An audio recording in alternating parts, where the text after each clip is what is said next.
The rain drummed against the windows of our downtown apartment as I stirred the pasta sauce, the familiar rhythm of our Tuesday evening routine playing out like it had for 7 years.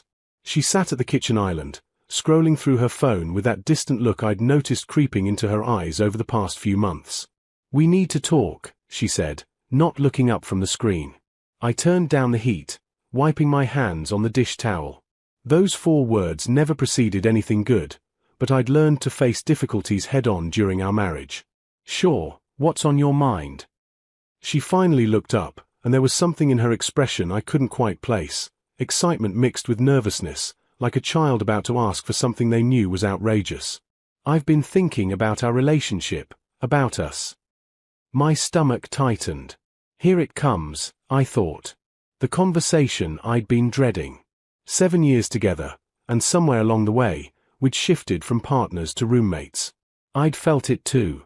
"I think we should open our marriage," she said, the words tumbling out quickly, as if speed would soften their impact.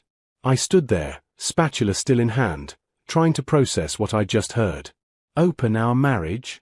You mean see other people? Both of us?" "It doesn't mean we don't love each other. It just means we're being realistic about our needs." She was animated now, leaning forward. "Sarah and Tom did it, and they say it saved their marriage. We could set boundaries, have rules. Lots of couples do this." The pasta water began to boil over, hissing as it hit the heating element, but I didn't move. 7 years of my life, of building a home together, of compromises and shared dreams, and this was where we'd arrived. "You've already thought this through," I said quietly.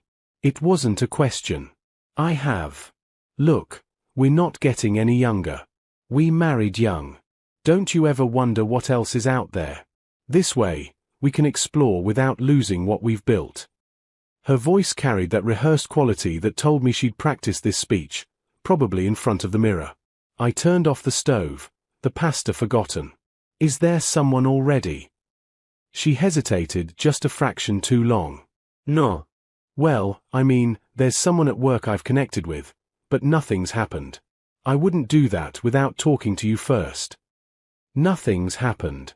Yet." The unspoken word hung in the air between us like smoke.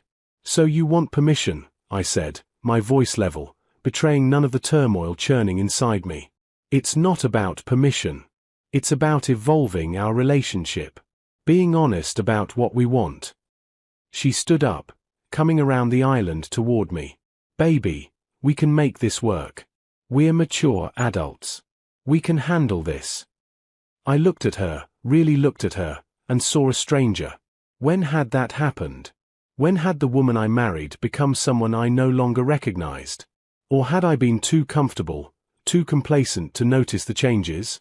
"Let me think about it," I heard myself say. Her face lit up. "Really? That's all I ask. Just think about it with an open mind. Read some articles I'll send you. There are forums, success stories." "I said I'll think about it," I repeated, moving past her to the bedroom.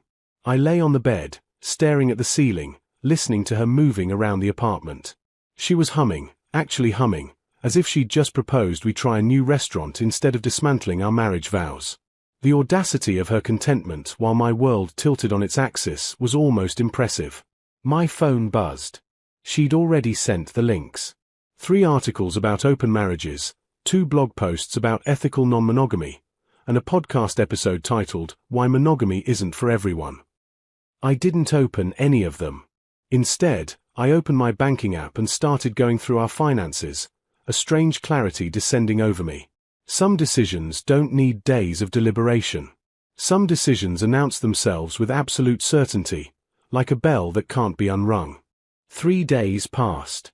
3 days during which she treated me with exaggerated sweetness, like someone trying to sell a used car they knew had a faulty engine. She'd touch my arm at breakfast, laugh too loudly at things that weren't funny, and pepper our conversations with phrases like "think of the possibilities," and "we're strong enough for this."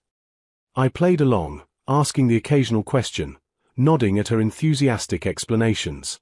All while I quietly photographed our important documents, made copies of bank statements, and contacted the one person who mattered most, my attorney brother-in-law, who ironically was her sister's husband. "You sure about this?" he'd asked over the phone. "Never been more sure of anything." "Okay. I'll draft the separation agreement. Clean split. No contest. You'll want to move fast once you start this." Saturday morning arrived with cruel sunshine, the kind of perfect weather that mocked the gravity of what was about to happen. She emerged from the bedroom in yoga pants and an old college t-shirt, hair piled on her head, looking young and carefree. "So," she said, pouring coffee, "have you thought about what we discussed?" I was standing by the window, my packed duffel bag hidden in the closet by the door, my important documents already secured in my car from a trip I'd made at dawn. "I have." She turned, smile bright. "And I think you should have your open marriage." Her smile widened. "Really? Oh my God, I knew you'd understand once you." "Without me," I finished. The smile froze on her face, confusion replacing the excitement. "What?" "You can have all the freedom you want. I won't stand in your way." I moved toward the closet, pulling out the duffel bag I'd packed the night before while she slept. "Wait, what are you doing?" Her voice pitched higher. "This is ridiculous. You're being dramatic." I walked to the bedroom, acutely aware of her following me. I pulled out the small suitcase from under the bed, the one that held more clothes, toiletries, the leather-bound journal she'd given me on our first anniversary that now seemed like a relic from another lifetime. "Stop," she said, but there was laughter in her voice. Actual laughter. "You're not serious. You're trying to make a point, right? Trying to scare me." I didn't respond, just continued packing with methodical precision. The absurdity of the moment wasn't lost on me. How many times had I packed this suitcase for vacations, for business trips, for weekend getaways with her? Now I was packing it for forever. "Baby, come on." She was laughing harder now, that nervous laughter people produce when reality becomes too uncomfortable. "You're not actually leaving. Not over this. We're adults. We can talk about this."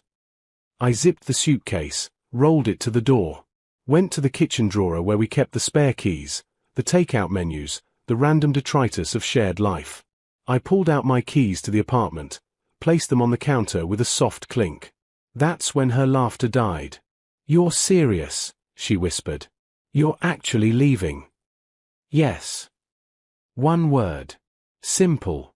Final. But we can work through this." I didn't mean, maybe I was too hasty, "We can see a counselor."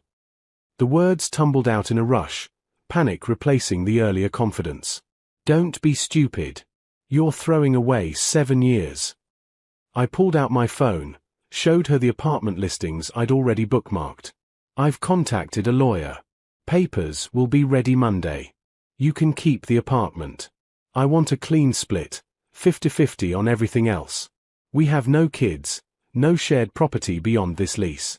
It should be straightforward." "A lawyer?" Her voice cracked. "You've already contacted a lawyer? When? You've been planning this while pretending to consider. You lied to me." The irony would have been funny if it weren't so sad. I've been practical. Something one of us needed to be. I picked up my bags, headed for the door. She followed, grabbing my arm. "You can't just leave. You can't just walk away from everything we built." I gently removed her hand. "You already walked away. I'm just making it official." "This is insane. You're being childish. Throwing a tantrum because you didn't get your way." Her voice rose, attracting attention from behind closed doors in the hallway. "I'm not angry," I said, and it was true. I felt calm, centered, certain. "I just know what I want, and it's not this. It was never going to be this." "Fine," she shouted as I walked toward the elevator. "Leave. See if I care. You'll never find anyone better than me.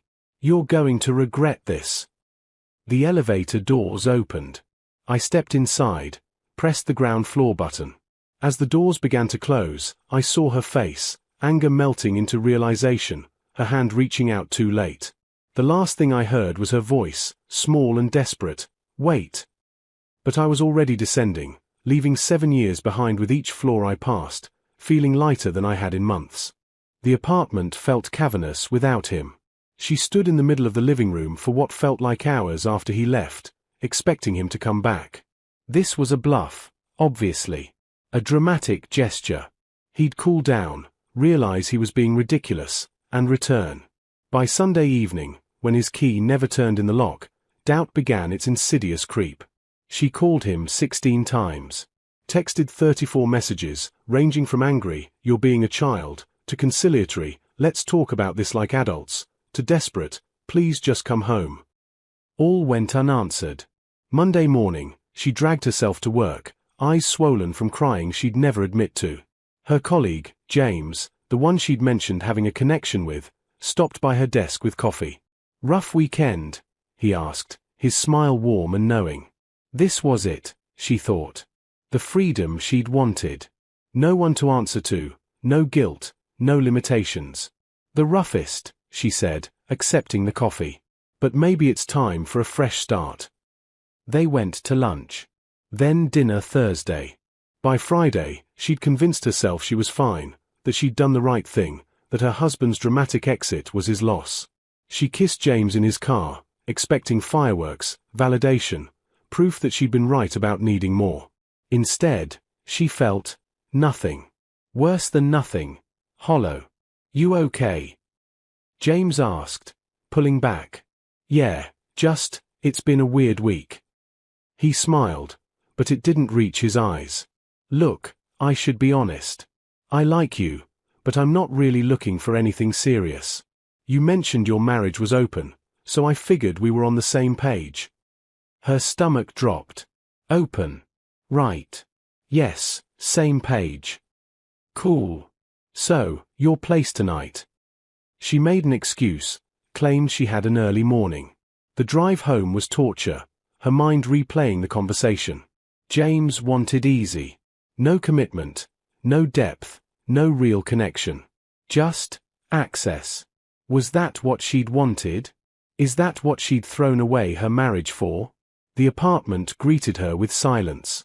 She noticed things she'd never paid attention to before, the way he'd installed floating shelves for her book collection, the herb garden he'd maintained in the kitchen window because she'd mentioned once she wished she could cook with fresh basil, the way he'd labeled all the cables behind the TV so she'd never get confused about which cord was which. Small things. Thoughtful things. Things she'd stopped seeing years ago.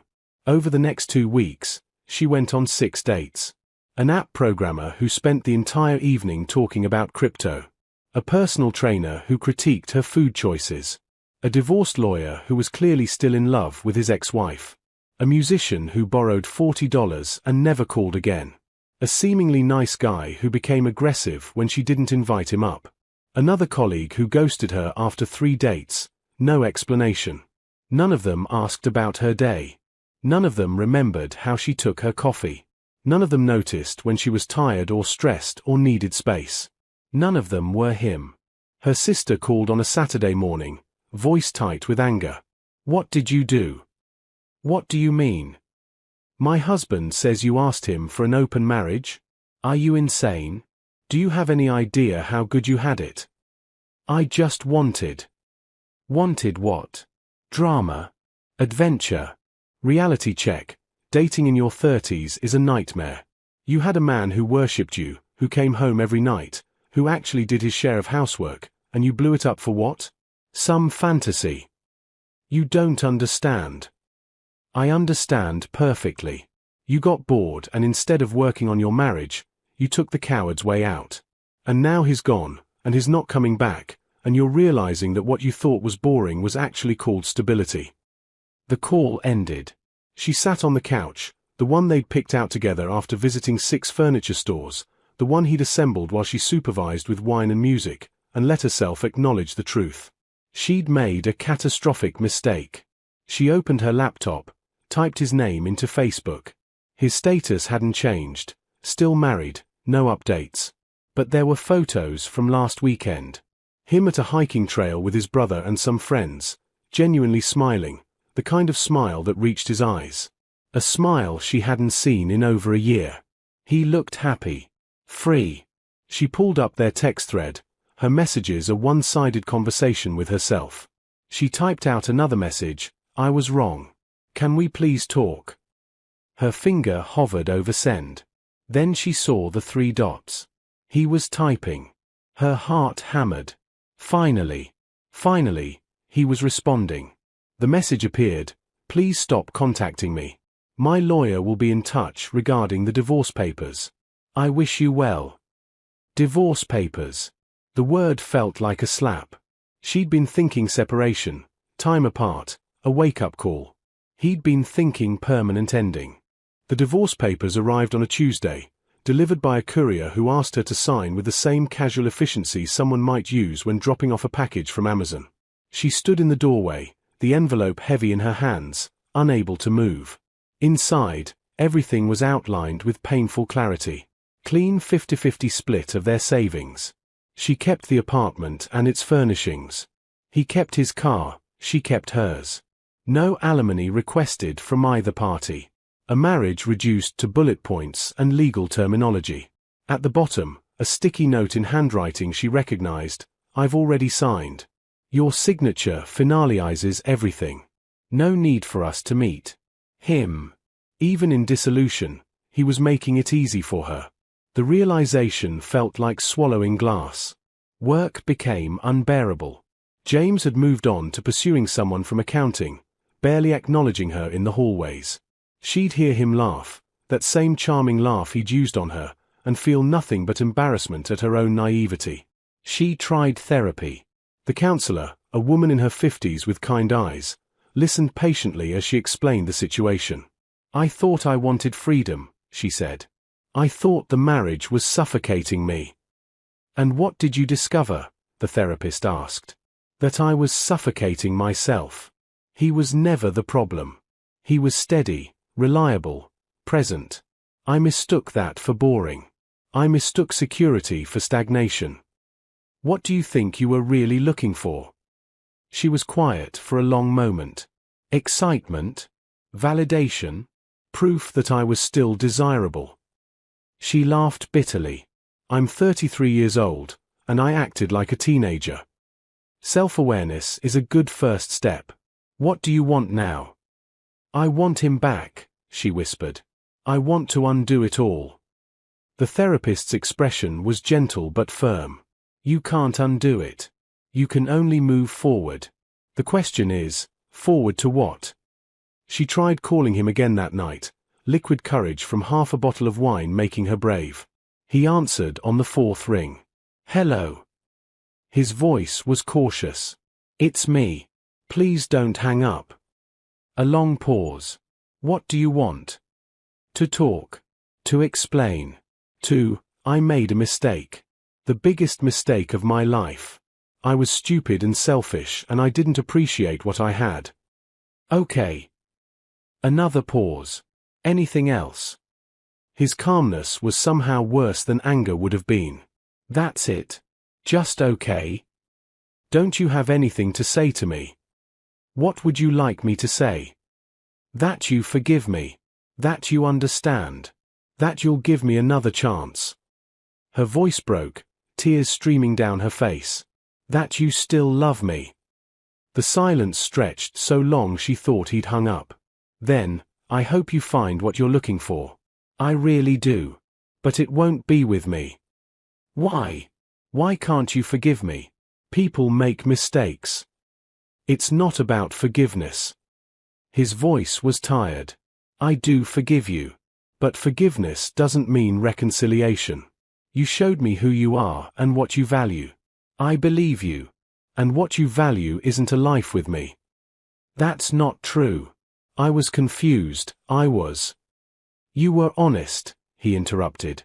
"Maybe for the first time in years. You told me exactly what you wanted, and I respected that enough to step aside. Don't rewrite history now that you're uncomfortable with the consequences." "So that's it. 7 years mean nothing." "7 years mean everything. They taught me what I need, what I deserve, and what I won't accept. I won't be someone's safety net while they explore other options. I won't be the backup plan. I deserve to be someone's first choice, always. You taught me that." I'm sorry, she sobbed. I'm so sorry.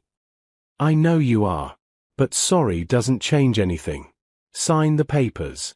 Move on. Be happy. Just be those things without me.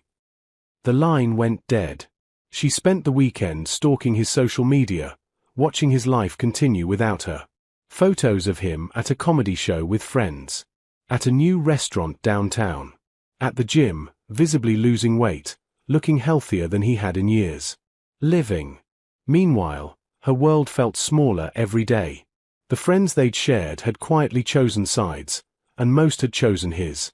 She couldn't blame them. He'd always been the one who remembered birthdays, who showed up when someone needed help moving, who listened without judgment. Her mother called Sunday evening. The conversation was brief and brutal. Your father and I think you should see someone. A professional. I'm already in therapy, Mom. Good. Because what you did, honey, I don't even recognize you. That man loved you. He provided for you, supported your career, never once made you feel less than. And you threw it away for what? Some midlife crisis. I'm 33, not middle-aged. Then stop acting like a foolish child. Sign the papers. Let him go. And figure out why you destroyed the best thing in your life before you ruin the next 7 years too. 3 months after the divorce was finalized, she saw him at a coffee shop downtown. Pure coincidence. She was meeting a friend, he was picking up an order. Their eyes met across the crowded room, and for a moment, time suspended. He looked good. Better than good. He'd lost weight, but more than that, he carried himself differently. Confident. Settled. Happy. He nodded politely, a stranger's acknowledgement, and turned back to the barista. She couldn't move, couldn't breathe. Her friend was talking about her upcoming wedding, but the words were just noise. All she could focus on was the man across the room who used to be her entire world. Then a woman appeared at his side. Pretty, professional-looking, with an easy smile. She said something that made him laugh, really laugh, the kind of uninhibited joy she'd forgotten he was capable of. The woman touched his arm naturally, comfortably, like she had the right to. He handed her one of the coffees, kept one for himself, and they headed for the door together. As they passed her table, the woman glanced at her with polite disinterest, but he didn't look again. They walked out into the sunshine, and she watched through the window as they paused on the sidewalk. The woman said something, he smiled, and they walked away together, his hand resting lightly on her back. Earth to hello. Her friend waved a hand in front of her face. You okay? You look like you've seen a ghost. That was my ex-husband, she said quietly. With the brunette. Oh honey, I'm sorry. That must be hard.